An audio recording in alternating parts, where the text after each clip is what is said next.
The reward for being a successful, high-achieving professional is more work.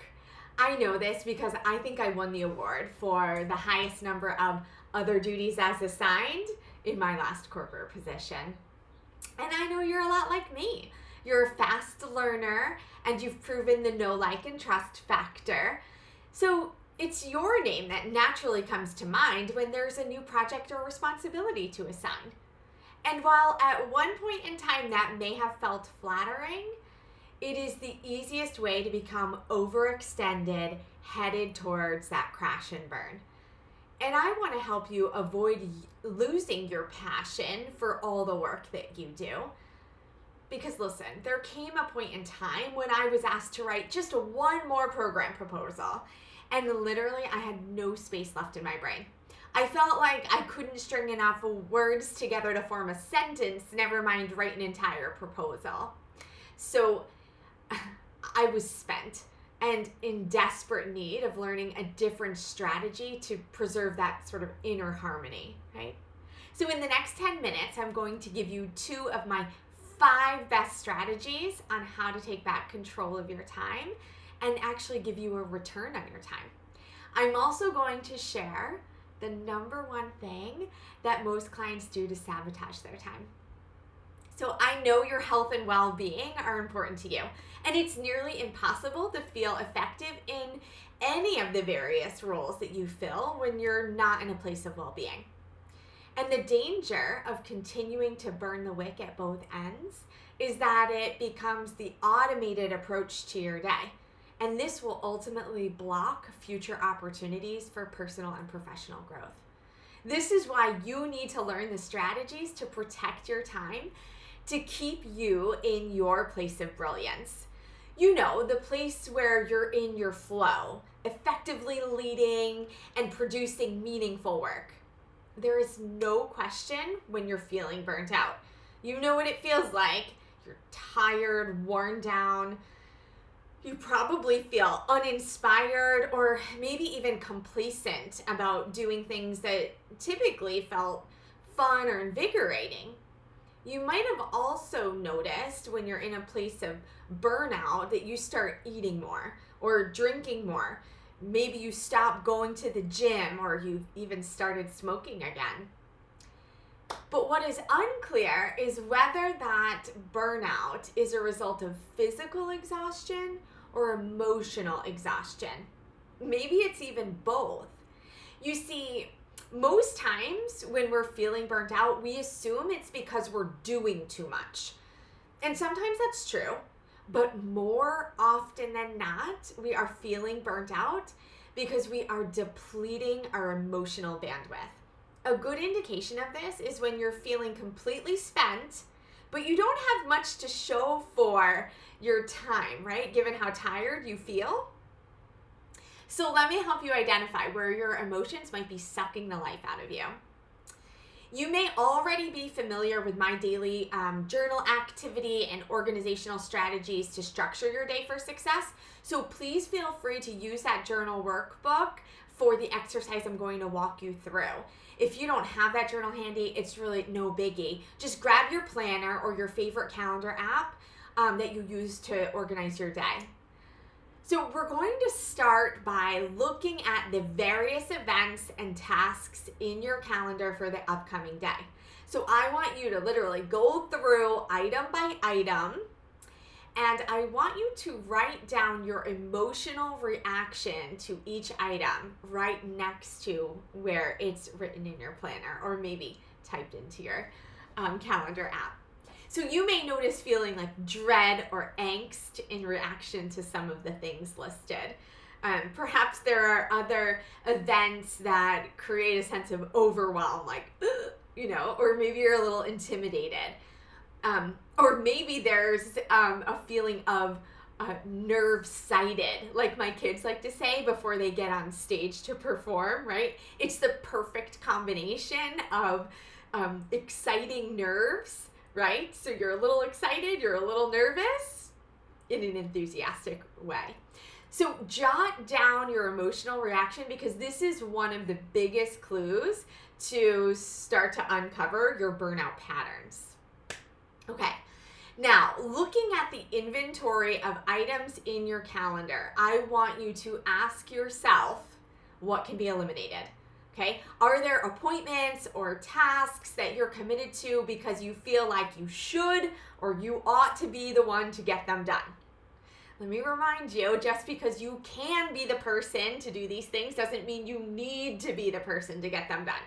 So think about, who could you delegate these responsibilities to, right? This is going to allow you to be able to enthusiastically accept new projects, offering you new and exciting challenges. Next, it is critical to assign a time frame to each event and task left in your schedule. So allocating a specific amount of time to each task provides a natural boundary to keep you feeling efficient and to keep you in motion, rather than feeling stuck in that quicksand of overthinking and procrastination. Also, keep in mind, when you assess the amount of time a project should take, you are more likely to adhere to the amount of time that you assign. So if you've ever cleared your calendar thinking, great, I've got the entire day to write the program proposal, I bet you actually took the entire day, and maybe even a little bit longer, to write that program proposal, when in reality, it really should have taken you just a couple of hours. But see, when we give ourselves more time, it's so much easier to justify the mid-morning coffee break, or to stop and have a little chat, with a colleague as we're running by the water cooler, or, it's telling ourselves we're just going to take 5 minutes to scroll social media, right? Defining a timeline keeps you accountable, and it will actually afford you more time left over in your day, and that's going to feel like a reward. All right. Finally, I want to go back to those emotion labels that you assign to each task. All right. So specifically now, let's focus on the remaining tasks in your calendar that represent a negative or sort of burdensome tone. Okay. The tasks that you dread or feel overwhelmed by, for instance. Because here's the thing, and I'm going to say this in my whisper voice as if I'm sharing a big secret, but really this is what most people do to sabotage their efficiency and effectiveness in their role. They get wrapped up in their emotional response to the task. Right? I can remember an important presentation I had to give to key stakeholders, and I felt so much pressure. I was nervous, I was intimidated, so much so that the 2 hours leading up to the presentation, I was a complete wreck. I couldn't focus on anything else. I was literally stuck to my office chair, and I was just stewing about all of the things that could go wrong. You see, because I decided I felt intimidated, the way I began talking to myself reinforced that intimidation. I want you to think about how my emotional reaction may have affected the outcome. Because I can tell you, without a doubt, my nerves compromised my confidence. Right? Instead of walking into the room focusing on my favorite parts of the presentation, or acknowledging all of the positive relationships I had built with many of the stakeholders, I couldn't see past all of the possible worst case scenarios that I was trying to avoid happening.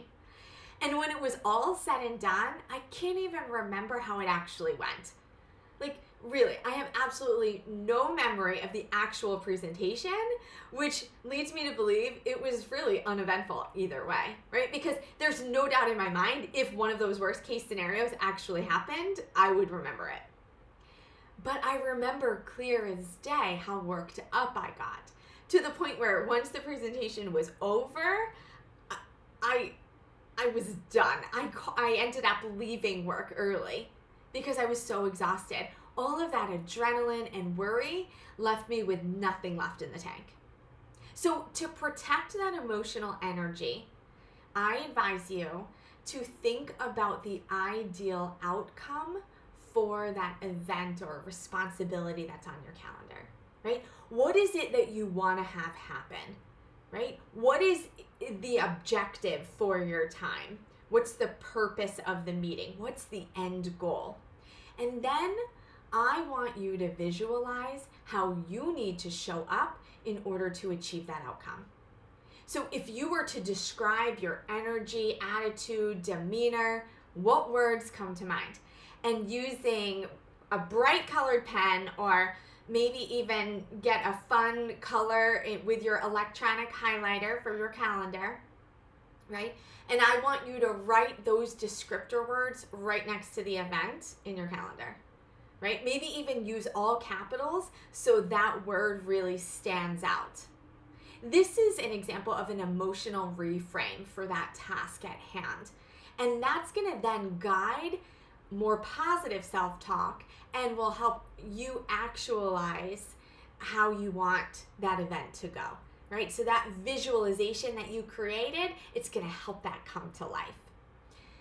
You might even want to take it a step further like I do sometimes, and I've been known to write those keywords on the top of a notepad or on top of a meeting agenda, just as another visual cue for me during that event that I find grounds me in my place of brilliance.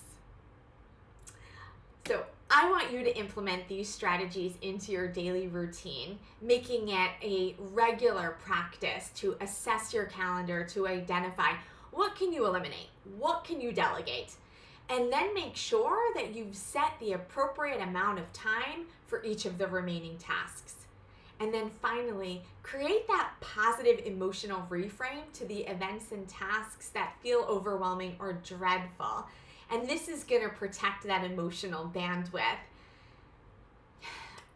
Consistently implementing this practice, you're going to notice that you're beginning to work with much more ease and flow throughout your day. And you're going to return to the passion and fulfillment that you feel about the meaningful work that you're doing. You're also going to want to learn these 3 remaining strategies that I teach in the transformation methodology, because I know you're attracted to success. And now that you've found value in these strategies, it's not surprising that you want to know all of them.